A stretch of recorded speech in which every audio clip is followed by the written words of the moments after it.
NCRB की एक report के मुताबिक प्रतिदिन भारत से औसतन 172 लड़कियां गायब होती हैं। इनमें से ज्यादातर गायब हुई लड़कियों की ना तो कहीं पुलिस में कंप्लेंट दर्ज होती है और ना ही उनकी खबरें अखबारों में आ पाती हैं। मगर 2022 के अंत में एक ऐसी खबर ने उत्तर प्रदेश में बड़े स्तर पर सुर्खियां बटोरी थी। खबर एक ही घर से 9 दिनों के अंदर 3 बहनों के रहस्यमय तरीके से गायब होने की थी। शुरू में तो पुलिस वाले लड़कियों के गायब होने की खबर को सीरियसली नहीं लेते हैं, मगर जब बात बड़े अधिकारियों तक पहुंचती है तो पुलिस वाले मामले की छानबीन शुरू करते हैं। छानबीन के दौरान गायब हुई लड़कियों से जुड़ी कई हैरान कर देने वाली जानकारी सामने आती है। यहाँ किसी अपनों ने ही गद्दारी की थी। तो आखिर 9 दिनों के अंतर में 3 लड़कियां कैसे गायब हुईं? पुलिस की जांच में क्या कुछ निकलकर सामने आया और गायब हुई उन तीनों लड़कियों के साथ क्या कुछ हुआ? चलिए जानते हैं सब कुछ सिलसिलेवार तरीके से इस वीडियो में। आगे बढ़ने से पहले चैनल को सब्सक्राइब कर बेल आइकन जरूर दबा लें। तो चलिए अब कहानी शुरू करते हैं। उत्तर प्रदेश के मैनपुरी जिले में एक गांव है, रामपुरा। इसी गांव में शमशाद अली नाम का एक शख्स रहता है। उनके परिवार में 3 बेटियां हैं, 2 नाबालिग और एक बालिग, निशा। चूंकि एक लड़की नाबालिग थी और वो गर्भवती हो गई थी, इसलिए हम कानून का सम्मान करते हुए उस लड़की का नाम यहाँ नहीं बता रहे हैं। खैर, ये बात 21 दिसंबर 2022 की है। सुबह के लगभग 7 बजे शमशाद अली अपने घर के बाहर से अपनी 14 वर्षीय बेटी को किसी काम से आवाज लगाते हैं।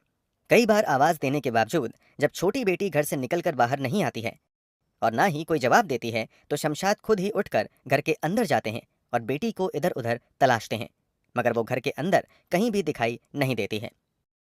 परिवार के दूसरे सदस्यों से शमशाद अपनी बेटी के बारे में पूछते हैं, मगर कोई भी कुछ नहीं बता पाता है। अब शमशाद थोड़ी देर इंतजार करने का फैसला करते हैं कि शायद बेटी कहीं बाहर गई होगी और थोड़ी देर में आ जाएगी, मगर काफी देर बीतने के बाद भी वो वापस नहीं आती है। अब मोहल्ले में लड़की की तलाश शुरू होती है, मगर कहीं भी लड़की का पता नहीं चलता है। यहाँ तक कि शाम हो जाती है, मगर वो लड़की लौट कर नहीं आती है। थक हार कर शमशाद अली अगले दिन पास के ही कुर्रा पुलिस स्टेशन में जाकर अपनी बेटी की गुमशुदगी का मामला दर्ज करवाते हैं। मामला दर्ज करने के बाद पुलिस वाले लड़की को ढूंढने का वादा करते हैं, मगर 8 दिन बीत जाने के बाद भी लड़की का कहीं भी अता पता नहीं चलता है। इधर शमशाद खुद भी अपने स्तर से बेटी की तलाश में लगे रहते हैं। इसी तलाश के दौरान गांव के कुछ लोगों से शमशाद को पता चलता है कि पिछले दिनों गांव में एक शादी थी। इस शादी में पंजाब के मुक्तसर से कुछ लड़के आए थे। गांव के लड़कों ने उनमें से एक लड़के को शमशाद की बेटी का पीछा करते देखा था। इसी जानकारी के आधार पर अब शमशाद पंजाब से शादी में आए लड़कों की डिटेल्स परिवार से लेते हैं और फिर फोन के जरिए उस लड़के से कांटेक्ट करने की कोशिश करते हैं, मगर शुरू में कामयाबी नहीं मिल पाती है। इसके बावजूद वो लगातार प्रयास करना जारी रखते हैं और फाइनली उस नंबर पर बात हो जाती है। फोन पर बेटी की आवाज भी पीछे से सुनाई देती है। शमशाद की ये बातचीत 30 दिसंबर 2022 को हुई थी, यानी बेटी के गायब होने के 8 दिनों बाद। यहाँ शमशाद उस नंबर पर बहुत देर तक बात नहीं कर पाते हैं और फोन उधर ही से काट दिया जाता है। जल्द ही शमशाद इस बात की जानकारी पुलिस वालों को देते हैं। फिर पुलिस वाले उस मोबाइल नंबर की लोकेशन को ट्रेस करते हैं और इस लोकेशन की जानकारी शमशाद को देते हुए उसे पंजाब के मुक्तसर जाने को कहते हैं। जैसे ही पुलिस वालों से शमशाद को लोकेशन की जानकारी मिलती है, वो उसी दिन अपने 3 करीबी रिश्तेदारों के साथ किराए की गाड़ी से पंजाब के मुक्तसर के लिए निकल जाते हैं। उधर शमशाद पंजाब के लिए निकलते हैं। इधर उनके परिवार में कुछ ऐसा होता है जिसकी कल्पना इन्होंने कभी नहीं की थी। अभी शमशाद घर से निकलकर अलीगढ़ तक ही पहुंचे थे कि उनके बेटे सलमान का फोन आता है कि घर में जो बाकी बची 2 बहनें थीं, वो भी लापता हो गई हैं। इस बार गायब हुई बेटियों में 22 साल की निशा और एक 16 साल की मुस्कान थी। अब यहाँ शमशाद के सामने दोहरी दुविधा आ जाती है कि वो 8 दिन पहले गायब हुई बेटी को ढूंढने पंजाब जाएं या फिर घर वापस जाकर अभी गायब हुई 2 बेटियों की तलाश करें। शमशाद पंजाब जाने का फैसला करते हैं और वो लंबा सफर तय करके फाइनली पंजाब के मुक्तसर पहुंच जाते हैं। स्थानीय पुलिस स्टेशन में जाकर पूरे मामले की जानकारी पंजाब पुलिस को देते हैं।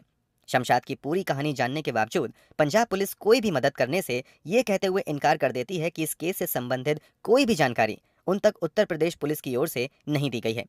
इसके अलावा पंजाब पुलिस की ओर से ये भी दलील दी जाती है कि अगर आप स्थानीय पुलिस को लेकर आते तो हम आपकी मदद कर सकते थे। काफी मिन्नतों के बावजूद जब पंजाब पुलिस की ओर से शमशाद की कोई मदद नहीं की जाती है, तो वो हार कर पंजाब से वापस लौट आते हैं। घर वापस लौटकर ये सबसे पहले फिर से स्थानीय पुलिस स्टेशन में जाकर अपनी 2 और बेटियों निशा और मुस्कान की किडनैपिंग की रिपोर्ट दर्ज करवाते हैं। जब तक एक बेटी गायब हुई थी, प्रशासनिक स्तर पर मामला ठंडा ही रहता है, मगर जैसे ही 2 और बेटियां गायब होती हैं, प्रशासन अलर्ट हो जाता है। जल्द ही इस मामले में शमशाद मैनपुरी के एसपी विनोद कुमार से मिलते हैं और पूरी घटना की जानकारी देते हैं। एसपी के निर्देश पर जल्द ही तीनों लड़कियों को ढूंढने के लिए 2 टीम बनाई जाती हैं। इस टीम के सामने शमशाद अपना बयान दर्ज करवाते हुए बताते हैं कि 4 नवंबर 2022 को उनके मोहल्ले में ही रहने वाले राकेश की बेटी की शादी थी। इस शादी में राकेश के कुछ दोस्त पंजाब से आए थे। उनमें से एक भरत सिंह नाम का भी लड़का था। आसपास के लोगों द्वारा दी गई जानकारी के आधार पर शमशाद पुलिस के सामने भरत सिंह को ही तीनों बेटियों के अपहरण का मुख्य आरोपी बताता है। उसके बाद कुर्रा पुलिस स्टेशन के एसएचओ शमशाद द्वारा दिए गए मोबाइल नंबर पर कॉल लगाते हैं। एक अधेड़ उम्र का एक व्यक्ति फोन उठाता है। पूछे जाने पर वो खुद को भरत सिंह का पिता बताता है। पीछे से फोन पर शमशाद की छोटी बेटी की भी आवाज सुनाई देती है। वो डरी हुई आवाज में पिता से कहती है कि पापा, अब मैं वापस नहीं आ पाऊंगी। इसके बाद फोन कट जाता है। फोन भले ही कट गया था, मगर अब पुलिस वाले इस मोबाइल नंबर को ट्रेस करते हुए लोकेशन का पता लगा लेते हैं और फिर 10 जनवरी 2023 को शमशाद को अपने साथ लेकर इस लोकेशन के लिए निकल जाते हैं। जब पुलिस वाले पंजाब के मुक्तसर पहुंचते हैं तो उन्हें निराशा ही हाथ लगती है, क्योंकि जो लोकेशन पुलिस ने ट्रेस की थी वहां कोई नहीं था और उस घर पर भी ताला लटका हुआ था। अब पुलिस वाले वहां से वापस खाली हाथ आ जाते हैं और अंधेरे में तीर चलाते रहते हैं। इसी बीच लगभग 1.5 महीने का समय यूं ही निकल जाता है। इस बीच पुलिस वाले लगातार उस नंबर को ट्रेस करना जारी रखते हैं। इसी दौरान एक दिन पुलिस वालों को एक बार फिर से उस मोबाइल नंबर की लोकेशन पंजाब में मिलती है। इस बार पुलिस वाले बिना देर किए तत्काल ही पंजाब के लिए रवाना हो जाते हैं और ट्रेस की गई लोकेशन पर रेड मारते हैं। 4 फरवरी 2023 को इस बार पुलिस को यहाँ भरत सिंह मिल जाता है। तुरंत ही पुलिस वाले भरत सिंह को हिरासत में ले लेते हैं। इसके अलावा पुलिस को इस घर से शमशाद की गायब हुई छोटी बेटी भी मिल जाती है। पुलिस लड़की को अपने साथ लेकर उत्तर प्रदेश वापस आ जाती है। यहाँ स्थानीय अस्पताल में जांच के लिए लड़की को भेजा जाता है। जांच में पता चलता है कि नाबालिग लड़की गर्भवती है। लड़की के गर्भवती होने की बात सामने आने के बाद परिवार वालों की ओर से लड़की के एबॉर्शन की मांग की जाने लगती है। इस पर फैसला लेने के लिए एक कमेटी का भी गठन कर दिया जाता है। अब एक लड़की पुलिस को तो मिल गई थी, मगर 2 बहनें अब भी गायब थीं। उन 2 बहनों की तलाश में अब ये बरामद की गई लड़की ही सबसे महत्वपूर्ण भूमिका निभा सकती थी। इसलिए पुलिस वाले उससे पूछताछ का सिलसिला शुरू करते हैं और पूरी कहानी समझने की कोशिश करते हैं कि ये गायब कैसे हुई और पंजाब तक कैसे पहुंच गई। अब पुलिस वालों की पूछताछ में लड़की जो खुलासा करती है उसे जानकर हर कोई शॉक्ड रह जाता है। पुलिस पूछताछ के दौरान लड़की बताती है कि गायब होने से 3 दिन पहले यानी 18 दिसंबर 2021 को वो अपनी बड़ी बहन निशा के साथ घर के बाहर गई हुई थी। पास के ही बाजार में निशा अपनी छोटी बहन की मुलाकात राहुल नाम के एक लड़के से करवाती है। निशा अपनी छोटी बहन को राहुल के बारे में बताती है कि ये उसका दोस्त है और ये बहुत अच्छा लड़का है। इस मुलाकात के दौरान ही राहुल निशा की छोटी बहन को अपना महंगा मोबाइल, कपड़ा और दूसरी चीजें दिखाता है और उसे इम्प्रेस करने की कोशिश करता है। साथ ही उससे कहता है कि अगर तुम्हें भी ये सब चाहिए तो मैं तुम्हारी मदद कर सकता हूँ। फिर निशा अपनी बहन को समझाती है कि राहुल की जान पहचान कई बड़े लोगों से है और वो दिल्ली में एक बड़ी कंपनी में भी काम करता है। मैंने इससे अपने और तुम्हारे बारे में बात कर ली है और ये हम दोनों को दिल्ली ले जाकर एक अच्छी कंपनी में नौकरी दिलवा देगा। इसके बदले हमें काफ़ी पैसे मिलेंगे।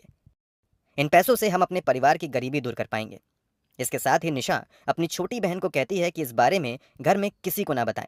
वो कहती है कि जब हमें अच्छी नौकरी मिल जाएगी तब इस बारे में अपने माता पिता को बताएंगे और उन्हें भी अपने साथ दिल्ली में रहने के लिए बुला लेंगे। इसी के बाद प्लान के मुताबिक ही जब हर कोई सो जाता है तो 21 दिसंबर 2022 की आधी रात को निशा अपनी बहन के साथ घर से निकल जाती है। रास्ते में ही राहुल निशा और उसकी छोटी बहन का इंतजार कर रहा था। जैसे ही दोनों राहुल से मिलते हैं, राहुल दोनों बहन को अपने साथ बाइक से लेकर निकल जाता है। राहुल दोनों को लेकर रेलवे स्टेशन चला जाता है। वहां पर एक भरत सिंह नाम का लड़का इन दोनों का इंतजार कर रहा था। यहाँ पर भरत और राहुल में कुछ बातचीत होती है। फिर राहुल छोटी लड़कियों से कहता है कि ये तुम्हें दिल्ली ले जाएगा और यही तुम्हारी नौकरी लगवाएगा। लड़की के मुताबिक इस दौरान भरत सिंह राहुल को पैसे भी देता है। लड़की के खुलासे के मुताबिक सारी बातचीत होने के बाद यहीं पर भरत दोनों बहनों को मिठाई खाने के लिए देता है। लड़की के मुताबिक मिठाई खाने के बाद उसे कुछ भी याद नहीं है कि उसके साथ क्या हुआ, क्योंकि जब कई घंटों बाद उसकी आंखें खुली तो वो खुद को एक घर में कैद पाती है। उसे अपनी बड़ी बहन निशा भी वहां पर दिखाई नहीं देती है। जब लड़की भरत से पूछती है कि वो कौन है तो लड़का बताता है कि अभी तुम पंजाब में हो। जब लड़की अपनी बहन निशा के बारे में पूछती है तो भरत बताता है कि निशा अभी दिल्ली में है और बहुत जल्द हम तुम्हें दिल्ली लेकर जाएंगे। लड़की के मुताबिक इसके कुछ दिनों बाद भरत उसे पंजाब से दिल्ली लेकर आता है और एक कमरे में बंद रखता है। यहाँ वो लड़की के साथ जबरदस्ती संबंध भी बनाता है। लड़की के विरोध करने पर कहता है कि अगर तुम्हें नौकरी चाहिए तो तुम्हें ये सब करना ही पड़ेगा। विरोध करने पर भरत लड़की को जान से मारने की भी धमकी देता है।